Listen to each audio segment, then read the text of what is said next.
మీ personal interviews మరియు వ్యాపార ప్రకటనల కొరకు ఈ నెంబర్ని సంప్రదించండి. నమస్తే, వెల్కమ్ టు మనం టీవీ. నేను మీ ప్రియాంకారావు. చాలా మంది షుగర్ పేషెంట్స్ ఎక్కువైపోతున్నారు. చిన్న పెద్ద అని కూడా తేడా ఉండట్లేదు. మరి ఈ షుగర్ పేషెంట్స్ ఎక్కువగా దేంతో బాధపడుతున్నారు అంటే కిడ్నీ ప్రాబ్లమ్స్ తో. సో ఎందుకు షుగర్ ఉన్న వాళ్ళకి కిడ్నీ ప్రాబ్లమ్స్ వస్తున్నాయి, వాళ్ళకి ఎలాంటి ట్రీట్మెంట్ అవైలబుల్ గా ఉంది అనే విషయాల్ని ఈ రోజు మనకి డాక్టర్ అరుణ్ కుమార్ గారు క్లియర్ గా వివరిస్తారు. నమస్కారం సార్. నమస్తే అండి. డాక్టర్ గారు, ఎందుకని షుగర్ ఉన్న ప్రతి పేషెంట్ కి కూడా కిడ్నీ ప్రాబ్లమ్స్ అనేవి వస్తున్నాయి? సో చాలా మంచి క్వశ్చన్ అడిగారండి. అండ్ మనకి ఇండియాలో కానీ ప్రపంచవ్యాప్తంగా కానీ కిడ్నీ డిసీజ్కి one of the main reasons diabetes అండి. అంటే షుగర్ వల్లనే మనం ఎక్కువగా కిడ్నీ ప్రాబ్లమ్స్ అంటూ చూస్తున్నాం. ఓకే, సో ఈ షుగర్ వన్స్ మన బాడీలోకి ఎంటర్ అయినప్పుడు డయాగ్నోసిస్ ఎప్పుడు చేసాం మన దాని మీద కిడ్నీ ఎంతవరకు ఎఫెక్ట్ అవుతుంది, దాని అవుట్కమ్స్ ఎలా ఉంటాయి డిపెండ్ అవుతుంది. అంటే ఉదాహరణకి ఇప్పుడు మిమ్మల్ని చూసి మీ బాడీలో షుగర్ నేను చెప్పలేను, మీ అంతటి మీరు వాలంటరీగా వెళ్ళి టెస్ట్ చేయించుకోవాలి. ఓకే, సో ఇక్కడ ఆర్గ్యుమెంట్ ఏంటంటే అంత బాగానే ఉన్నప్పుడు ఎందుకు టెస్ట్ చేసుకోవాలి అని. ఇక్కడ మీ లాజిక్ అందరూ మిస్ అవుతుంటారు. సో మనకి అంత బాగానే ఉన్న ఒక కార్ సర్వీసింగ్ తీసుకెళ్ళినట్టు, ఓకే, సో పీరియాడికల్గా హెల్దీ పీపుల్ కూడా at least once in 6 months diabetes check చేసుకోవాలి. ఓకే, ఇయర్లీ వన్స్ మొత్తం టోటల్ బాడీ చెకప్ అనమాట. ఇది అందరూ పాటించాల్సిన ఆరోగ్య సూత్రం. సో ఈ డయాబెటీస్ బ్లడ్ షుగర్స్ ఎప్పుడైతే పెరుగుతున్నాయో ఈ బ్లడ్ షుగర్స్ మొత్తం కిడ్నీ అనే కాదు మొత్తం ఆల్ ఓవర్ బాడీ సర్క్యులేట్ అవుతూ ఉంటుంది. సో మన కిడ్నీస్ ఏంటంటే నిమిషానికి ఒక 120 ml ఆఫ్ బ్లడ్ని ఫిల్టర్ చేస్తుంది. నిమిషానికి 120 ml ఆఫ్ బ్లడ్ కిడ్నీ దగ్గరికి వెళ్తుంది. ఇన్ఫ్యాక్ట్ అంటే ఇంత గ్లూకోజ్ లోడ్ ఉన్నది వెళ్తుంది. ఈ 120 ml ఒక నిమిషానికి అనుకుంటే రోజుకి 180 లీటర్లు. అంటే మన బ్లడ్ వాల్యూమ్ ఉండేదే 6 లీటర్లు అంటాం, 5 నుంచి 6 లీటర్లు. 5 నుంచి 6 లీటర్లు ఉన్న బ్లడ్ 180 లీటర్లు అంటే అన్ని సార్లు కిడ్నీకి సర్క్యులేట్ అవుతూ ఉంటుంది. సో ఎప్పుడైతే బ్లడ్ లో గ్లూకోజ్ ఎక్కువ ఉందో అన్నిటికన్నా ముందు ఎఫెక్ట్ అయ్యేది కిడ్నీ. అదే ఎక్కువ సార్లు అంత హై షుగర్ ఉన్న బ్లడ్ ని అది రిసీవ్ చేసుకుంటుంది. Okay, kidney after all filter కదా. సో అంత లోడ్ ఉన్న షుగర్ ని ఎప్పుడైతే కిడ్నీ ఇన్నిసార్లు ఎక్స్పోజ్ అవుతుందో కిడ్నీ ఫిల్టర్ దగ్గర ఫస్ట్ డ్యామేజ్ స్టార్ట్ అవుతుంది.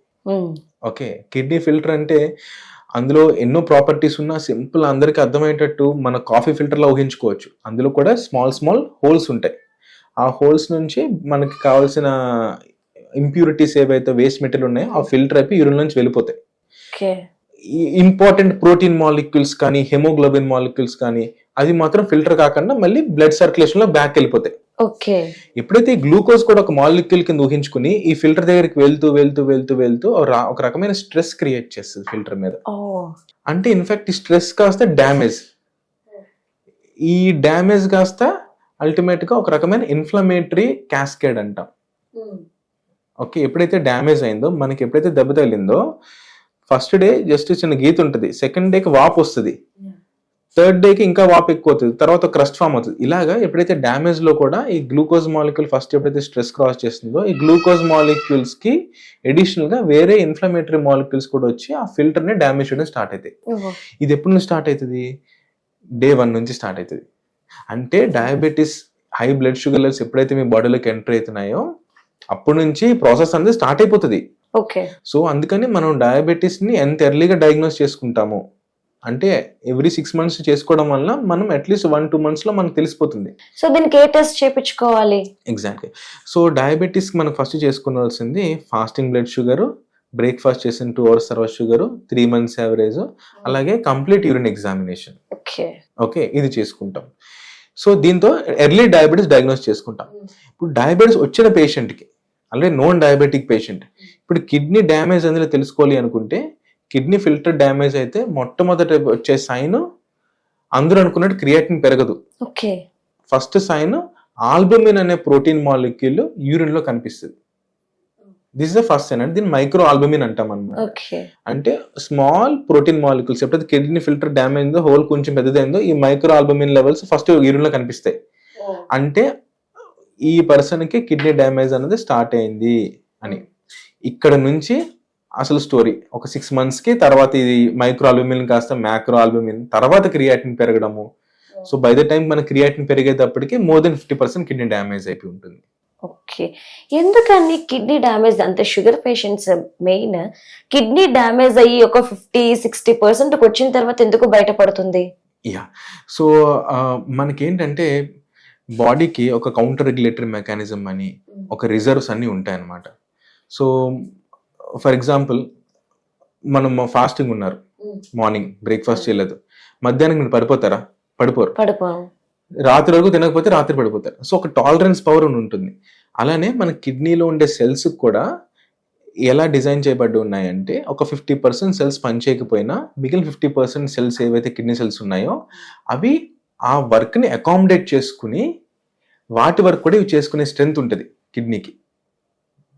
ఓకే, సో అందుకని ఏంటంటే 50% డ్యామేజ్ అయిపోయినా మిగిలిన 50% సెల్స్ పనిచేస్తున్నాయి కదా.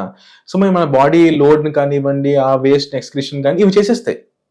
వీటిని కెపాసిటీ పెంచుకుని వాటి వరకు కూడా చేయడం వలన మన బ్లడ్లో ఎప్పుడు కూడా ఆ పారామీటర్స్ అని నార్మల్గా కనిపిస్తాయి.